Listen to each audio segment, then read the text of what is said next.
2022 began with a hopeful expectation that the COVID-19 pandemic would soon be behind us. And then a new wave broke out. In quick succession, our communities have faced catastrophic floods, an escalating housing crisis, and surging cost of living pressures, straining resilience to breaking point. At Wesley Mission, we have the privilege to walk alongside people and communities in crisis.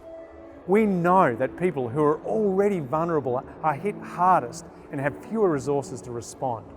The reality is, for many Australians, Christmas this year won't be filled with presents, but with the pain of having to rein in spending, and for too many, with a very real possibility of the looming loss of a safe place to call home. Our Wesley Mission teams are seeing more people reaching out for emergency relief and homelessness services, and our financial counsellors are booked solid. Our people have journeyed alongside families to clear the damage to their homes as floodwaters receded, and to provide essential supplies and food.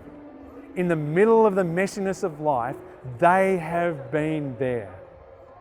It's been in the darkest of times this past year that we've seen the strength of communities across Australia. We've seen everyday people doing extraordinary things, like getting in their tinnies in extremely dangerous flood conditions to help their neighbours and total strangers to safety. And they didn't do it just once, but time and time and time again. And when asked why they put themselves at risk, they often answered simply and directly with, well, it's what you do.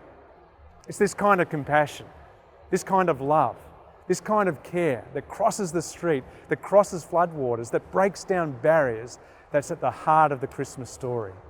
That very first Christmas, Jesus was born and laid not in a pristine crib in a sterilised hospital ward, but in the rough and tumble of a smelly animal feeding trough. The miracle at the heart of the Christmas story is that in Jesus, God entered into the messiness of our human existence and embraced the vulnerability of being one of us. In doing so, making clear the infinite nature of God's abundant, transforming, expansive, and inviting love. God's love that traverses eternity to meet people, you and me, every person, right where we are.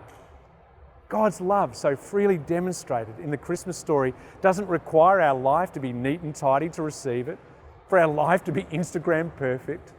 After all, Jesus knew what it was to be hungry and without a home, to be lonely and misunderstood, to be rejected. That very first Christmas, God said a very big yes over our world. Yes, I love you. Yes, I am for you. Yes, I am with you. And the proof of that yes was seen in the tiny hands of a baby reaching out for his mother from a manger in Bethlehem. The same hands that 30 or so years later would be stretched out and nailed to a cross.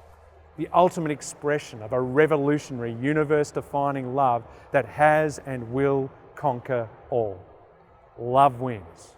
My friends, make no mistake, the Christmas story declares God's yes over you.